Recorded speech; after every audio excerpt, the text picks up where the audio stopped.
नमस्कार दोस्तों, आप सभी को जेठ पूर्णिमा और वट पूर्णिमा की हार्दिक शुभकामनाएं। हमारे हिंदू धर्म में पूर्णिमा तिथि का विशेष महत्व है। जीवन में सुख और समृद्धि के लिए जेठ पूर्णिमा के दिन व्रत और पूजा की जाती है। जेठ पूर्णिमा का दिन भगवान विष्णु और माँ लक्ष्मी जी को समर्पित है। इस दिन सच्चे मन से जो कोई भी जातक व्रत और कथा करते हैं, भगवान विष्णु, माता लक्ष्मी और चंद्रदेव अवश्य ही उनकी मनोकामना पूर्ण करते हैं। और इस दिन किए गए पवित्र नदियों में स्नान, व्रत और दान पुण्य से जीवन में सभी शुभ फलों की प्राप्ति होती है।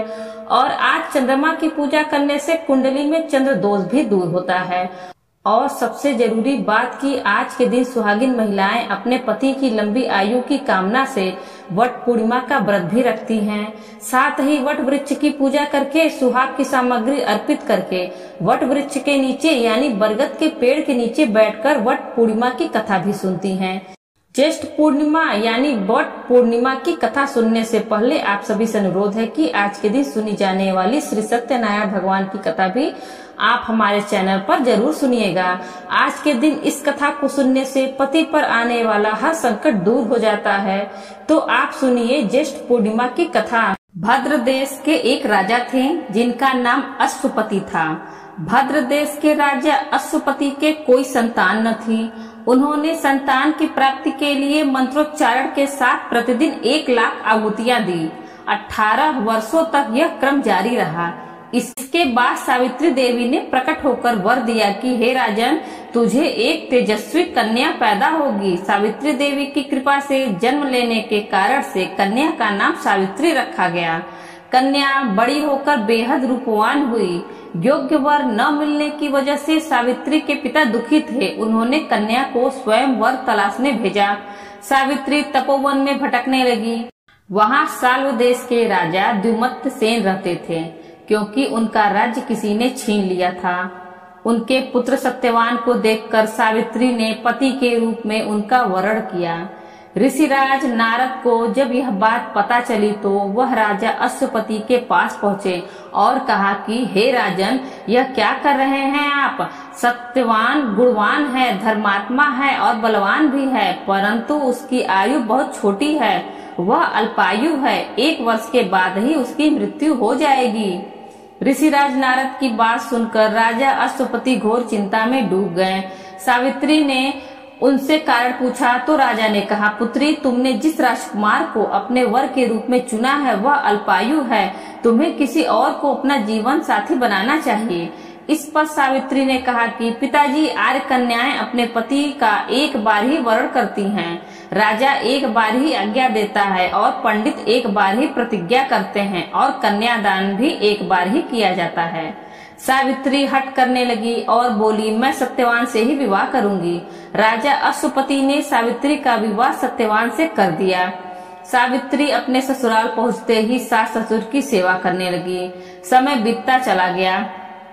नारद मुनि ने सावित्री को पहले ही सत्यवान की मृत्यु के दिन के बारे में बता दिया था। वह दिन जैसे जैसे करीब आने लगा, सावित्री अधीर होने लगी। उन्होंने 3 दिन पहले से ही उपवास शुरू कर दिया। नारद मुनि द्वारा कथित निश्चित तिथि पर पितरों का पूजन किया। हर दिन की तरह सत्यवान उस दिन भी लकड़ी काटने जंगल चले गए। साथ में सावित्री भी गई। जंगल में पहुंचकर सत्यवान लकड़ी काटने के लिए एक पेड़ पर चढ़ गए। तभी उसके सिर में तेज दर्द होने लगा। दर्द से व्याकुल सत्यवान पेड़ से नीचे उतर गए। सावित्री अपना भविष्य समझ गई। सत्यवान के सिर को गोद में रखकर सावित्री सत्यवान का सिर सहलाने लगी। तभी वहां यमराज आते दिखे। यमराज अपने साथ सत्यवान को ले जाने लगे। सावित्री भी उनके पीछे पीछे चल पड़ी। यमराज ने सावित्री को समझाने की कोशिश की कि यही विधि का विधान है, लेकिन सावित्री नहीं मानी। सावित्री की निष्ठा और पति परायणता को देखकर यमराज ने सावित्री से कहा कि हे देवी, तुम धन्य हो, तुम मुझसे कोई भी वरदान मांगो। सावित्री ने कहा कि मेरे सास ससुर वनवासी हैं और अंधे हैं, उन्हें आप दिव्य ज्योति प्रदान करें। यमराज ने कहा, ऐसा ही होगा, जाओ अब लौट जाओ। लेकिन सावित्री अपने पति सत्यवान के पीछे पीछे चलती रही। यमराज ने कहा, देवी तुम वापस जाओ। सावित्री ने कहा, भगवान मुझे अपने पतिदेव के पीछे पीछे चलने में कोई परेशानी नहीं है, पति के पीछे चलना मेरा कर्तव्य है। यह सुनकर उन्होंने फिर से उसे एक और वर मांगने के लिए कहा। सावित्री बोली, हमारे ससुर का राज्य छीन गया है, उसे पुनः वापस दिला दें। यमराज ने सावित्री को यह वरदान भी दे दिया और कहा, अब तुम लौट जाओ। लेकिन सावित्री पीछे पीछे चलती रही। यमराज ने सावित्री को तीसरा वरदान मांगने को कहा। इस पर सावित्री ने 100 संतानों और सौभाग्य का वरदान मांगा। यमराज ने इसका वरदान भी सावित्री को दे दिया। सावित्री ने यमराज से कहा कि प्रभु, मैं एक पतिव्रता पत्नी हूँ और आपने मुझे पुत्रवती होने का आशीर्वाद दिया है। यह सुनकर यमराज को सत्यवान के प्राण छोड़ने पड़े। यमराज अंतः ध्यान हो गए और सावित्री उसी वट वृक्ष के पास गई जहाँ उसके पति का मृत शरीर पड़ा था। सत्यवान जीवित हो गया और दोनों खुशी खुशी अपने राज्य की ओर चल पड़े।